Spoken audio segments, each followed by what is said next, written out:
Hi everyone, this video is part 2 of lesson 4.6. So again, this is solving polynomials, but these are polynomials that are going to have complex or imaginary roots. So in example 2, the polynomials are not factored for you. In example 1, parts A through D, they were all factored. In example 2, we have to do the factoring first. So it says solve each equation. You have to factor first. So when I look at this first one, I immediately notice, oh, we have a common factor here of an x. So this is a, whoopsie, factor by greatest common factor. I'm going to switch pencils here. Greatest common factor is an x. So I'm going to factor out that common x. And it's going to leave me with x squared plus 25. So now this looks like the problems in example 1 where we're already factored. So zero product property says two things multiplied together equals 0. Then one or both of them must equal 0. We're going to set them both equal to 0. So you want to set both factors equal to 0 to find your solutions. So there's one of our solutions right there, x equals 0. To find the second one, we need to isolate the variable. So to undo plus 25, we want to minus 25 from both sides. So 25 minus 25 is 0, and I get x squared equals negative 25. Not quite done. This is not x by itself because it's got that power of 2 attached to it. So to undo an exponent of 2, we use a root 2.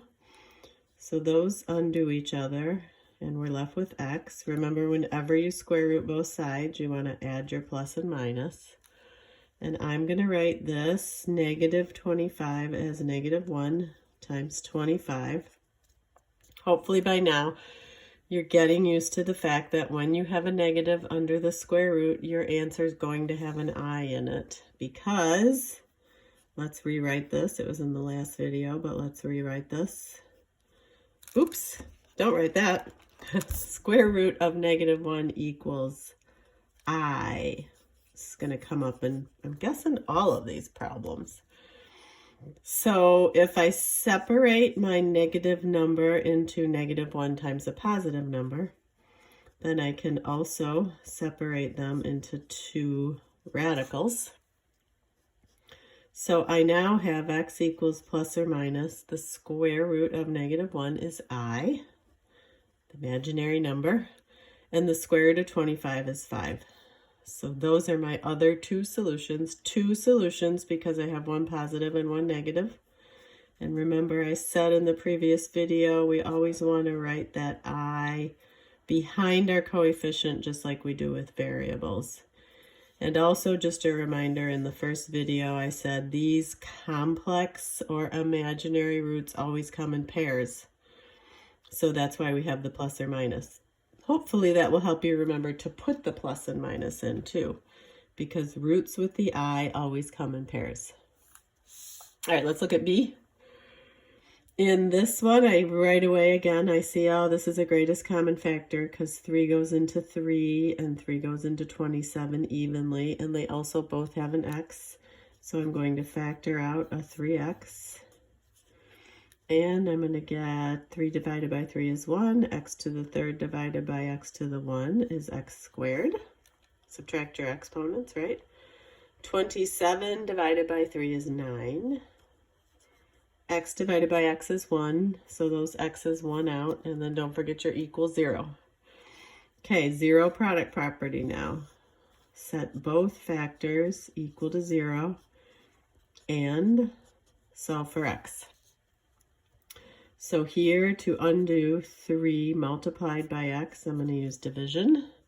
3 divided by 3 is 1, so those 1 out. 0 divided by 3 is 0. So one of my solutions is x equals 0. Here, isolate your variable. Undo plus 9 by minusing 9 from both sides. 9 minus 9 is 0, so I'm left with x squared equals negative 9. I have to get rid of that power of 2, square root both sides. Whenever you square root both sides, add your plus or minus. And then I'm thinking, oh, I have a negative under the square root. So that's the same as the square root of -1 times the square root of 9. So I'm skipping this in-between step. Hopefully that's okay. We did it on all these examples in the first video. And then the square root of -1 is I. 9 is a perfect square. Square root of 9 is 3. So x equals plus or minus 3i. This is two solutions, one positive, one negative. And remember, the complex or imaginary roots or solutions, whatever you want to call them, all those names are correct, come in pairs. So that's why I always will have the plus and minus. All right, let's turn the page and look at the next one. So this is also a greatest common factor. I'm going to go through this one a little quicker. You guys should be expert factors by now. So my greatest common factor here is x squared. So I'm left with x squared minus 64. What I encourage you to do is actually pause the video, try this one on your own, and then play the video and check it. So my two factors are x squared and x squared minus 64. So I'm going to have x squared equals 0 and x squared minus 64 equals 0. Okay, to get rid of a power of 2, I'm going to do a root 2. So x equals, technically here I should put my plus and minus, right? Because I just square rooted both sides. The square root of 0 is 0. Now, 0 is not a positive or negative because 0 is the middle of the number line. It is neither positive nor negative. So this one we're just going to call 0. So whenever you have the square root of 0, you don't have to have your plus and minus. It doesn't make sense to have a plus and minus 0. All right, here add 64 to both sides. Negative 64 and positive 64 makes 0. So I have x squared equals 64. Square root both sides to get rid of that power of 2. And I have x equals plus or minus, no negative under there this time. These are going to be all real roots. And the square root of 64 is 8. So this is 3 real roots. And just as a reminder, these are roots you can see because they're all x-intercepts. Okay, so no imaginary here. If you graph this, you would see 3 x-intercepts at 0, positive 8, and negative 8. Remember, the ones that don't have x-intercepts are the ones with the I, the imaginary or the complex roots. Okay, what's up with this one? You'll notice over here, it is not equal to 0. So just a reminder, we must be equal to 0. So if I want a 0 here, I want to add the opposite. So the opposite of negative 10x squared is positive 10x squared. I want to make a 0 here. Whatever I do to one side, I have to do to the other. So this is going to be equals 0. Negative 10x squared plus 10x squared is going to be 0. That's good. On the left, these are not like terms, so I can't combine them. So I'm just going to write them, add it and subtract it together here. 5x to the 4th plus 10x squared. Okay, now I'm good. Now I can factor. Looks like a GCF. 5 goes into 5, 5 goes into 10. So 5 is my greatest common factor on my coefficient. And x squared is the greatest common factor on my variables. Okay, if this is a plus, this will be a plus. 5 divided by 5 is 1. X to the 4th divided by x squared. 4 minus 2 is 2.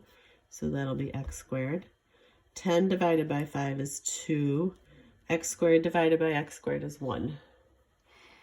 Okay, set both factors. Now I'm fully factored. Set both factors equal to 0. 5x squared equals 0. And x squared plus 2 equals 0. And solve for x. Undo multiplication with division. Divide both sides by 5. 5 divided by 5 is 1. I have x squared equals 0. And here, to undo addition, I'm going to subtract 2 from both sides. 2 minus 2 is 0, so I have x squared equals negative 2. Square root both sides. And I get x squared equals plus or minus the square root of negative 2. So remember, a negative under the square root becomes an I. Oops, this should not be x squared. This should be x. A negative under the square root becomes an I. So I'm going to have plus or minus I. I cannot leave that negative under the square root. I need to simplify that. But then square root of 2, that is not a perfect square. If I put that in my calculator, hope you can see this. Square root of 2 gets me a decimal. So remember I said when it's not a perfect square, just leave it in the square root. So this is 2 complex solutions or imaginary solutions. The plus or minus get me the 2. Have to bust that negative out of that square root and call it an I. And the 2 I'm just going to leave under the square root. Now hopefully some of you realize, hey, shouldn't finish this one. I didn't finish this one. Square root both sides here. Forgot to get rid of my power of 2. And I'm going to get x equals, remember, for 0, I don't need to add that plus or minus, because 0 can only be 0. It's in the middle of the pluses and minuses. Does not make sense to have a plus or minus 0. So this has 3 solutions, 1 real solution, and 2 complex or imaginary solutions. Okay, I'm trying to decide. Yeah, I'll start these in this video. These look different to me. That is because they require a different factoring method. So for E and F, it looks like, and G and H, these all have 4 terms, and I know for sure for E here, there is no greatest common factor, because this has a coefficient of 1, and this term does not have an x. So no GCF, 4 terms.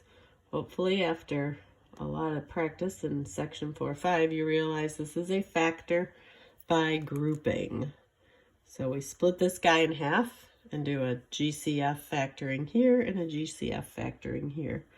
So for these 2 terms, I notice x squared is common. So I'm going to have x plus 2. And over here, 25, right? 25 goes into 25 and 50. So I'm going to take out a 25. 25 divided by 25 is 1, and then I have an x. 50 divided by 25 is 2. And remember, factoring by grouping, this should happen, right? You should get those matching factors. So these 2 belong. Those are my common factor. So we want that. And then what did I say? Times the leftovers. So my leftovers are x squared plus 25. So factoring by grouping. Okay, now I'm factored. So I can set both my factors equal to 0 and solve for x. So this one's pretty easy. Subtract 2 from both sides. X equals negative 2. Here, subtract 25 from both sides. And I have x squared equals negative 25. So I'm not done. I can't leave an exponent of 2 on an x. That's not the same as x all by itself. So to get rid of that exponent of 2, I'm going to square root both sides.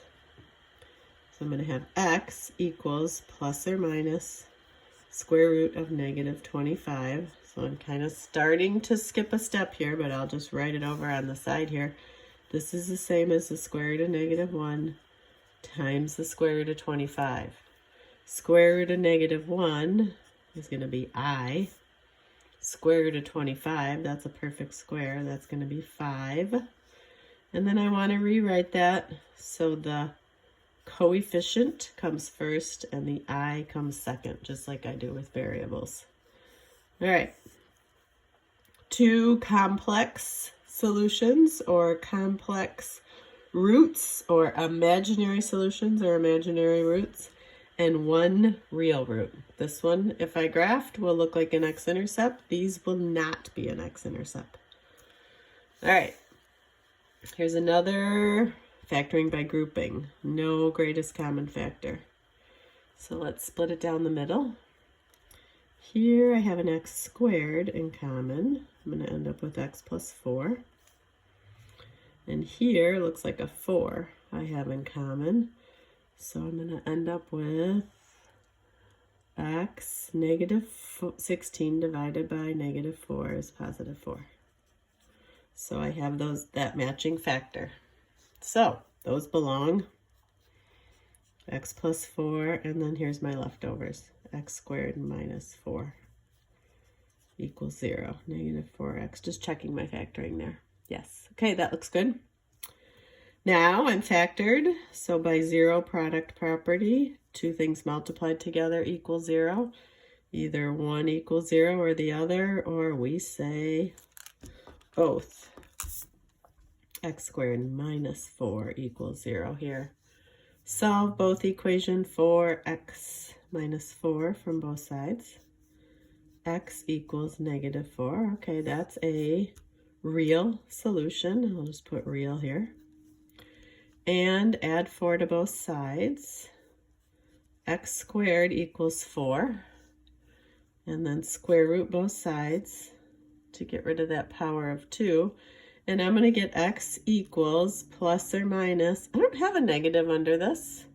And the square root of 4 is 2. So this also is 2 real solutions. So no negative under the square root means that's a real solution. It's different than this, right? I had a negative under the square root and the one above it. Example D, negative under the square root. So this is all real solutions, and there's 3 of them. Negative 4, positive 2, and negative 2. I think I'll do one more in this video, and then I will give you the answer for H and let you try that yourself. I encourage you to pause the video right now and try G yourself, and then just start the video again to check your answer. But this again is a factor by grouping with an x squared in common. So I'm going to have x minus 3, and this looks like a common factor of 9. X minus 3 when I factor out that positive 9. Positive 9x, negative 27. Yep, that looks good. There's my matching factor. X squared plus 9 is my leftovers. Equals 0. Set both factors equal to 0 and solve for x. This one, I'm just going to add 3 to both sides. I'm going to get a real solution at 3. This one, minus 9 from both sides. So I have x squared by itself now equals negative 9. Now I need to square root both sides. So I'm going to get x equals plus or minus the square root of negative 9. Now remember, that is the same as square root of negative 1 times the square root of positive 9. Square root of negative 1 every single time is I. This is a perfect square. It's 3. So simplify that. And then last step, write the 3 in front and the I behind it, just like we do with variables. So these are complex or imaginary solutions, and this is a real. So it has 1 real and 2 imaginary. Remember, the imaginary or the complex always come in pairs. H, I'm going to have you try yourself, but I will tell you, you should get x equals 5. So a real solution, and x equals plus or minus I. Don't think there's anything in this problem that you have not seen before. The factoring looks straightforward, so you should be able to try that yourself and save the rest of these examples for the next video.